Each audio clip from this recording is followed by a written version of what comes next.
Hello everyone, my name is Manish Evne. I am the student of Political Science BA first year. ये मेरी बड़ी दीदी हैं. Today we will discuss about Indian Constitution. दीदी आपका नाम जान सकती हूँ मैं? मेरा नाम निकिता मर्सकोले है। मैं MSc सेकेंड थर्ड सेम की स्टूडेंट हूँ। जी पूछिए, आपको क्या पूछना है? दीदी क्या आप संविधान के बारे में जानते हो? इंडियन कॉन्स्टिट्यूशन संविधान के बारे में ज़्यादा तो नहीं, लेकिन थोड़ा ही पता है। संविधान जैसे कि हमारे देश को चलाने के लिए जो नियम बनाए गए हैं उन्हीं को संविधान कहते हैं, और जिनका हम पालन करके अच्छे देश की शुरुआत कर सकते हैं। क्या आपको पता है हम स्वतंत्र देश के नागरिक हैं? कैसे? हाँ, स्वतंत्र देश के नागरिक, जैसा कि शायद मैं आपकी बातों से समझ पा रही हूँ कि हमें समानता का अधिकार प्राप्त है और हमें वोट करने का अधिकार प्राप्त है। तो जैसे हम खुद के निर्णय ले सकते हैं, तो ये चीज़। ऐसे ही 6 राइट्स होते हैं. Right to education, right to freedom, right to culture, right to religion, right to constitutional remedies. ये 6 अधिकार रहते हैं जो सभी को पालन करने रहते हैं. ये हमारे इंडियन में, और हमारा इंडियन कॉन्स्टिट्यूशन अमेरिका से लिया गया है. Thank you. याद किया। हेलो हेलो, हमारे कॉलेज में पता है एक प्रोजेक्ट सा करा रहे हैं, तो वो बोल रहे थे कि मतलब आपको अपने रिश्तेदारों या फिर अपनी बहनों से, मतलब बहन से पूछना है कि मतलब तुम्हारे मम्मी पापा किस उद्देश्य से तुम्हें पढ़ा रहे हो और तुम्हें आगे क्या बनना है। ओके, तो तुम मुझे बताओ कि तुम्हारे माता पिता तुम्हें 12 वर्ष तक किस उद्देश्य से पढ़ाए हैं। आखिर तुमने मेरे मम्मी पापा आखिर तुमने आर्ट सब्जेक्ट से क्यों चूज किया, इसके बारे में बताओ डिटेलिंग। मेरे मम्मी पापा ने 12 वर्ष तक इस उद्देश्य से पढ़ाया है कि मैं आगे चल के मतलब अपना फ्यूचर करियर बना सकूं। इस उद्देश्य से मुझे मेरे मम्मी पापा ने 12 वर्ष तक पढ़ाया। तो तुमने आर्ट्स ही क्यों चुना?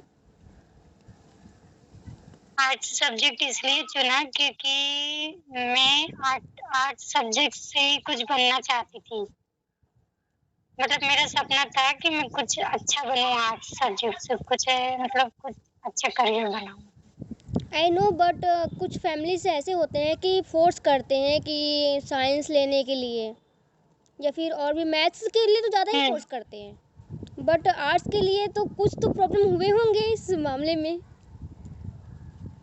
नहीं, मैंने सब्जेक्ट मतलब अपनी अपनी चॉइस करा। मतलब मुझे आर्ट सब्जेक्ट ही चाहिए था और मेरी फैमिली में कोई मुझ पर फोर्स नहीं डाला कि तुम बायो सब्जेक्ट लो, मैथ्स सब्जेक्ट लो, साइंस सब्जेक्ट लो। मतलब मेरे पेरेंट्स ने ये बोला था कि बेटा जो तुम्हें बनना है तुम वही सब्जेक्ट लेना। मतलब फोर्स वगैरह कुछ भी नहीं किया था। मतलब वो मेरी मर्जी थी कि मैंने आर्ट्स सब्जेक्ट अपनी मर्जी से लिया था क्योंकि मुझे आर्ट्स सब्जेक्ट से कुछ बनना था इसलिए। अच्छा, आर्ट सब्जेक्ट ले तो ली, इसके बाद कुछ उम्मीदें भी लगी होंगी कि हमारी बेटी ये बनेगी। कभी पूछी भी होगी कि मम्मी पापा आप क्या चाहते हैं मुझसे अगर मैं आर्ट्स ली हूँ तो?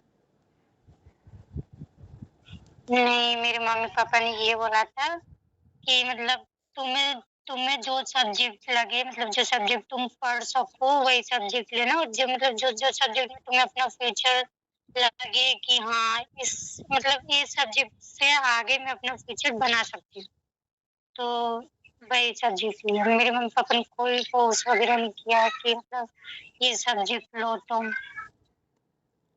फोर्स वाली बात नहीं है कि वो, ये बात है कि अगर आर्ट्स भी सब्जेक्ट लेते हैं ना, उसमें भी अपेक्षाएं रहती हैं कि क्या बन सकती है हमारी बेटी, ख्वाहिश रहती है। मैं जैसे मेरे पापा जी, मैं आर्ट्स ली हूँ ना, मेरे पापा की ख्वाहिश है कलेक्टर बनने की। हाँ, फॉर्म भी भरे थे पापा, पेपर भी दिए, बट पापा बोले कि रिजल्ट जो है तो कलेक्टर वाले रिजल्ट निकलते हैं 1 वर्ष में। इस वजह से फिर पापा बोले कि ठीक है कोई बात नहीं। तो पापा की ख्वाहिश है ये मेरी, बट अभी तो मुझे खुद नहीं पता मैं क्या कर सकती हूँ। मैं सोची कि कोई बात नहीं, मैं पहले अपने करियर पे ध्यान दे लूँ, फिर इसके बाद देखते हैं। उसी अपेक्षा के अनुसार कुछ तो चाहते होंगे ना, कई सारे ख्वाहिशें होंगी। कई बार पूछा वैसे तो मतलब तुम्हारे माता पिता तुम इतने वर्ष से मतलब फर्स्ट से लेकर 12th तक तुमने कॉलेज की फर्स्ट ईयर भी कर ली, तो तुम्हारे मम्मी पापा का क्या उद्देश्य है कि हमारी लड़की ये बनेगी, और तुम्हारे मम्मी पापा की इच्छाएं भी तो रही होंगी कि हमारी लड़की ये बने। नहीं, हमारे घर में ये है, हमारे घर में 3 ही बड़े हैं। एक मेरी मम्मी है, एक पापा है एंड एक दादी है। तो हमारे जो खर्च है तो वो दादी पूरा करती है। हाँ, हालांकि कुछ प्रॉब्लम्स होते हैं बट कम्प्लीटली हो ही जाता है। ये है कि मेरी दादी मुझे फ़ोर्स करी थी। जब मैं 12th पास की थी, इसके बाद मैंने अपने फैमिली से, क्योंकि मेरे में ना ये है कि मैं ज़्यादातर जो भी मतलब अपनी लाइफ के बारे में जो भी आगे पढ़ने की ख्वाहिश रखती हूँ या फिर कोई भी नया डिसीज़न लेना हो तो मैं अपनी फैमिली से ज़रूर मतलब लेती हूँ जानकारी कि मैं आगे करूँ क्या। मुझे खुद पे भरोसा नहीं है, इसलिए मैं फैमिली पे डिपेंड करती हूँ इन सब मामलों में। तो इसलिए मैंने दादी से पूछा, तो दादी बोली कि देखो तुम क्या करो कि साइंस ले लो, और हो सके तो मैथ्स भी बोल रही थी कि लेने को। तो मैं बोली दादी देखो मैथ तो नहीं हो पाएगा बट साइंस के लिए सोचेंगे अभी। मैं बोली कि पहले रिजल्ट तो आने दो, फिर रिजल्ट आने के बाद फिर ऐसे ही हुआ। तो मैं मम्मी से पूछी तो मम्मी बोली देखो जो तुम कर सकती हो वो करो। फिर मैं पापा से पूछी कि पापा मैं क्या करूँ, पापा बोले जो कर सकती हो बेटा वही करो। और दादी बोली थी कि साइंस लोगी तो डॉक्टर बनोगी। दादी का कहना यही है कि साइंस लेने से डॉक्टर बनते हैं। हालांकि दादी को कुछ इसके बारे में नॉलेज नहीं है बट मैं फिर दीदी लोगों से पूछी थी। दीदी भी बोल रही थी कि तुम क्या करना चाहती हो। मेरी बुआ की लड़की लोग वो भी पूछ रहे थे। तो इस मामले में फिर मैं कमज़ोर पड़ गई थी। फिर क्या हुआ कि अचानक से सर बोले कि आप अपनी बेटी को आर्ट्स ही लेवा दीजिए। फिर मैं दादी को बोली कि दादी मैं आर्ट्स लेना चाहती हूँ, क्योंकि मुझे लग रहा था कि मैं आर्ट्स में क्या है कि साइंस मैं तो ले भी लूँ, ठीक है, तो मैं ले भी लेती, लेकिन इंग्लिश में मुझे ज़्यादा प्रॉब्लम्स होती। मुझे इंग्लिश नहीं आते हैं बट उतने नहीं आते हैं जितने आने चाहिए, जितने हमारे लिए कंफर्टेबल हो उतने नहीं आते। कई सारे क्वेश्चंस भी ऐसे होते हैं इंग्लिश में आते हैं, वो भी नहीं आते मुझे। कई रटना मानना पड़ता है। मतलब इंग्लिश में ऐसा होता है कि अर्थ भी समझ में आना चाहिए, बट मैं रट्टा तो मार लूँ लेकिन अर्थ, वो प्रश्न कहना क्या चाहता है इसमें कंफ्यूज हो जाती हूँ। इस वजह से कई सारे होती हैं जैसे कि नहीं नहीं, सुनो ना, मतलब मेरा तो ऐसा है, मतलब जो सब्जेक्ट तुम पढ़ सको वही सब्जेक्ट लो। मतलब कोई कोई अगर तुम्हें फोर्स करे ना कि तुम बायो सब्जेक्ट लो, मैथ साइंस सब्जेक्ट लो, बकायदा मतलब किसी फोर्स से नहीं करना चाहिए। मतलब जो तुम पढ़ सको, मतलब जिसमें तुम्हारी मतलब उद्देश्य हो कि मुझे ये बनना है। बकायदा मैंने लिया आर्ट्स सब्जेक्ट, तो आर्ट्स सब्जेक्ट से मतलब मुझे मतलब यूपीएससी की तैयारी करनी है, इसलिए मैंने आर्ट्स सब्जेक्ट लिया। वैसे आर्ट्स सब्जेक्ट अगर लूंगी तो उसमें भी और भी बहुत सारे उद्देश्य में कुछ भी बन सकती हूँ, पर मैंने आर्ट्स सब्जेक्ट लिया क्योंकि मुझे आर्ट्स सब्जेक्ट से यूपीएससी की तैयारी करनी थी, इसलिए। मतलब किसी ने फोर्स नहीं किया, और मैंने किसी अगर कोई फोर्स करता भी तो मैंने अपने मन से ही लिया। मतलब जो मैं पढ़ सकती थी मैंने वही सब्जेक्ट लिया। जैसे कि अब अगर मैं मान लो किसी के कहने पर, जैसे कि मैं बायो सब्जेक्ट ले रही थी, तो बायो में तो साइंस रहती है, साइंस तो मुझे समझ में नहीं आती। तो अगर मैं ले भी लेती और फिर वो एग्जाम वगैरह आते तो मैं साइंस शायद फेल हो जाती, सप्लीमेंट्री आ जाती। और वो साइंस सब्जेक्ट मुझे बहुत टफ लगता है, इसलिए मैंने आर्ट्स सब्जेक्ट लिया और कॉमर्स भी नहीं लिया, क्योंकि उसमें मैथ रहती है और मैथ में मुझे ज्यादा समझ में, इसलिए मैंने आर्ट्स सब्जेक्ट में रुचि से लिया। नहीं, प्रॉब्लम ये नहीं है। मैं अगर कोशिश करती तो मैं निकल भी लेती, मैं कर सकती, लेकिन पासिंग मार्क मैं दादी को ऐसे समझाई कि दादी देखो मैं साइंस ले लूँ, ठीक है, मैं निकल भी जाऊँगी, लेकिन कीमत होते हैं नंबर्स की, मार्क्स की, परसेंटेज की। तो अगर उसमें मैं अगर नहीं निकल पाई ना, तो क्योंकि आपका कहना है कि डॉक्टर बनते हैं, ठीक है डॉक्टर बनते हैं, मैं ले भी लूँ, लेकिन आपको डॉक्टर का खर्च तो आप नहीं उठा पाओगे ना दादी। उसमें बहुत खर्च आएंगे, अनेकों प्रकार के, और उसमें जल्दी हॉस्टल्स भी नहीं मिलते हैं। काफ़ी ज़्यादा प्रॉब्लम्स का सामना करना पड़ता है, कल को क्या हो जाए कौन ही जानता है। हमारे यहाँ मतलब पैसों की थोड़ी प्रॉब्लम होती है इस मामले में। तो मैं बोली कि अम्मा देखो आर्ट्स जो है, तो आर्ट्स में हम चाहे तो ना मेहनत करके उसमें हम ज़्यादा परसेंटेज भी ला सकते हैं। और देखो बीच में ही हमें प्रॉब्लम्स आए थे, क्योंकि मेरे घर जो है तो वो पेंशन से चलता है, मेरे बब्बा का पेंशन था तो उनसे चलता है, जो रिटायर के बाद मिलते हैं ना उनमें से चलता है। तो बीच में ही देखो पेपर की टाइम पे जस्ट पेपर मेरा सिर्फ 2 ही हो पाए थे complete. So hello, my name is Durgesh Nandini Rawat. I'm a student of BA first year from Sarojini Naidu Government Girls PG College. I'm here to ask some questions. So please introduce yourself. Hello, I'm Sanskriti and I'm Durgesh's elder sister. Okay, so do you know anything about the Constitution? Yes, I do know something about the constitution. It's basically a framework according to which a country runs. Okay, so do you know anything about your rights? Yes, I do know about my rights. Example, freedom of speech. Okay, and do you know about your duties? Yes, I do know about my duties. Okay, So I can say that uh, one of the most important fundamental duty which I think is to abide by the constitution and respect the national anthem and the national flag. and what is the one thing that you believe that everyone should do as their duty? I believe that we should protect the things which we see. So I believe in protecting the public property, and I think people should not do something which could harm them. Okay, so thank you for your answers and your valuable time. Thank you so much. रेखा मालवी है और मैं BA first year की छात्रा हूँ। Political science मेरा major subject है। Aunty, आपको जैसे अपनी गवर्नमेंट सरकार होती है, आपको क्या लाभ देती है? आपको क्या लाभ देती है? जैसे योजना निकालते हैं। हाँ, बहुत सारी योजना। तो आपको कुछ लाभ मिला उन योजनाओं का? हाँ, मिला है ना। आपको कौन सी योजना का लाभ मिला है? हमें लाडली बहनों का मिला है। और बच्चे लड़कियों के लिए भी बहुत सारी योजनाएं होती हैं। हाँ, सुकन्या है, लाडली लक्ष्मी योजना है। और जैसे अपनी सरकार काम कैसा करती है, आपको क्या लगता है? अच्छा करती है।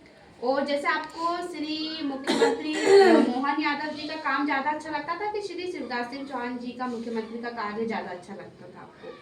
शिवराज चौहान का। नमस्ते। मेरा नाम टीना खरे है और मैं बीए फर्स्ट ईयर की छात्रा हूँ और ये मेरी बड़ी बहन है। हम इनसे कुछ प्रश्नों पे संवाद करना चाहते हैं। आप मुझसे क्या अपेक्षा रखते हैं?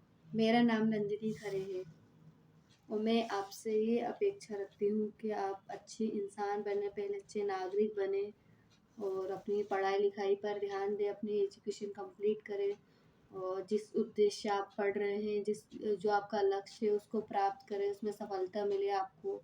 आप अपने पैरों पर खड़े हो, ज़रूरी नहीं आप दूसरों पर ही इंडिपेंडेंट रहें।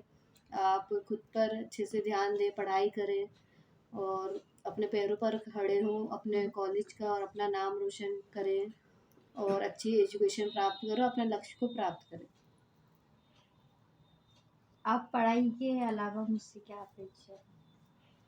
हमारी पढ़ाई के अलावा आपसे ये अपेक्षा है कि आप ये नहीं कि हर वक्त आप पढ़ाई में ही ध्यान दें, आप घर वालों के साथ टाइम स्पेंड करें, उनको भी थोड़ा वक्त दें, उनसे बातें करें कि वो आपसे क्या चाहते हैं, क्या उम्मीदें हैं उनकी, आपको वो किस उद्देश्य से पढ़ा रहे हैं और आप उनकी उम्मीदों पर खरा उतरें और उन जिस उद्देश्य से पढ़ा रहे उसको प्राप्त करें अच्छे से और उनसे बातें करें, घर वालों को टाइम दें अच्छे से और जो भी आपका लक्ष्य है उसको प्राप्त करें, यही आपसे अपेक्षा है।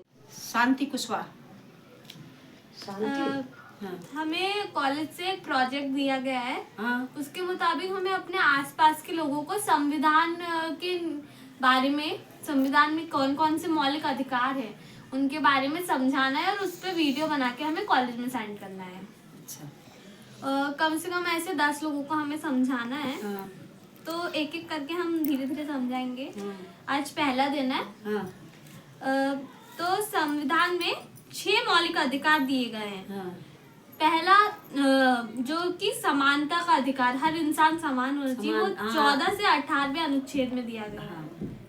स्वतंत्रता का अधिकार 19 से 22 अनुच्छेद में दिया गया है। शोषण के विरुद्ध अधिकार अनुच्छेद 23 से 24 में दिया गया है।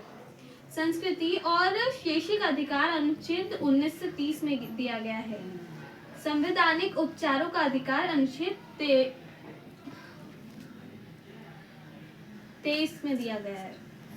संविधान में उपबंधित मौलिक कर्तव्य संविधान का पालन करना और उसके आदर्शों, संस्थाओं, राष्ट्रबंध एवं राष्ट्रगान का आदर करना होता है। हमें अपने जनगण मन वगैरह का पालन करना आवश्यक है। स्वतंत्रता के लिए हमारे राष्ट्रीय संघर्ष को प्रेरित करने वाले महान आदर्शों का पालन करना, भारत की संप्रभुता, एकता, अखंडता बनाए रखने की उसकी रक्षा करना, देश की रक्षा करना और आह्वान किए जाने पर राष्ट्र की सेवा करना। भारत के लोग बहुत सारे लोग संवैधानिक अधिकार अपने जानते नहीं हैं। नहीं जानते, बहुत से लोग नहीं जानते। हमारे संविधान में हमें 6 मौलिक अधिकार दिए गए हैं।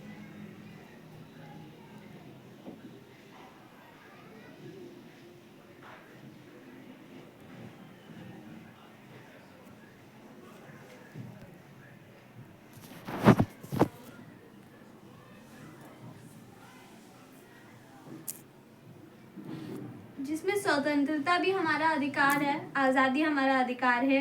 हम अपने शोषण के विरुद्ध लड़ सकते हैं। हमारे साथ कुछ भी गलत हो रहा है तो हम उसके खिलाफ लड़ाई कर सकते हैं। उससे हमें कोई नहीं रोक सकता है। हमें है ना धर्म स्वतंत्रता का अधिकार है। हम किसी भी धर्म के हो, किसी भी धर्म में हम रह सकते हैं। हमें उससे कोई नहीं आपको है ना छीन सकता है आपका वो धर्म। शिक्षा और संस्कृति का अधिकार, मतलब हम किसी भी उम्र में, किसी भी तरीके से, किसी भी माध्यम से शिक्षा पा सकते हैं। आप किसी भी एज के हो, भले आप 70 साल के क्यों ना हो, उसके बाद भी आप है ना शिक्षा आरंभ कर सकते हैं पाना। संवैधानिक उपचारों का अधिकार, हमें बहुत सारे ऐसे अधिकार दिए गए हैं जो हमारे लिए बहुत आवश्यक हैं। Morning, myself Mohini Atnere. I am BA first year student from Nutan College and my public administration is a major subject। और जो हमारा फील्ड प्रोजेक्ट है उसी के तहत आज जो हमारा सेकेंड सत्र शुरू हुआ है फील्ड प्रोजेक्ट का, उसी के तहत मैं अपनी हॉस्टल की केयरटेकर से बात करने आई हूँ, आंटी से। तो चलो शुरू करते हैं। आंटी, क्या आपको संविधान के बारे में पता है? नहीं पता। तो देखो, संविधान वो होता है जिसके तहत किसी भी देश का कानून और विधि बनाए जाते हैं और हमारा देश चलता है। तो जो हमारा संविधान है उसमें हमको 6 मौलिक अधिकार प्राप्त हुए हैं। मतलब हमारा जो संविधान है उसमें हमको 6 मौलिक अधिकार प्राप्त हुए। तो क्या आपको आपके मौलिक अधिकारों के बारे में पता है? देखो, सबसे पहले जो आपका मौलिक अधिकार होता है वो होता है स्वतंत्रता का अधिकार। स्वतंत्रता का अधिकार का मतलब है कि हमें खुद से कहीं भी जाने वगैरह हमें स्वतंत्रता प्राप्त है कि हम कुछ भी कर सकते हैं। ये हमारा मौलिक अधिकार हो गया। फिर उसके बाद धार्मिक, तो जैसे कि हम किसी भी धर्म को अपना सकते हैं, ये भी एक हमारा मौलिक अधिकार हो गया।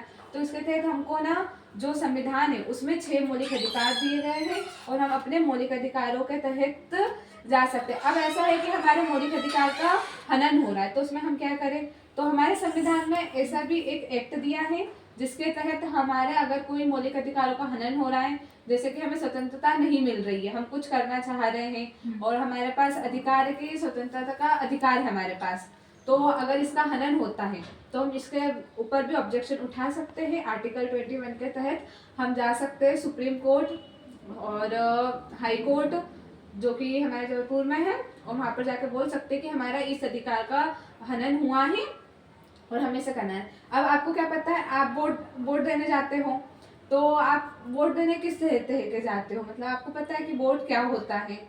क्या होता है? वोट देने जाते हैं तो अपन जैसा कोई ये भी चुनो तो बाध्यता आने की लाना। हाँ, तो वो क्या हो गया, वो हमारा प्रतिनिधि हो गया। जैसे कि आप तो वोट देने जाते हो, लेकिन जो ऐसे कुछ लोग होते हैं जैसे आसपास के और भी लोग होते हैं, अंकल आंटी जो वोट देने नहीं जाते, तो हमें उन्हें भी शिक्षित करना चाहिए, क्योंकि जो हमारा प्रतिनिधि कर रहे हैं, जो हमारे द्वारा ही चुने गए हैं, अगर हम सही इंसान को नहीं चुनेंगे तो फिर हमारे जो अधिकारों हैं उनका हनन होगा। इसलिए हमें वोट देने जाना चाहिए। ठीक है, थैंक यू।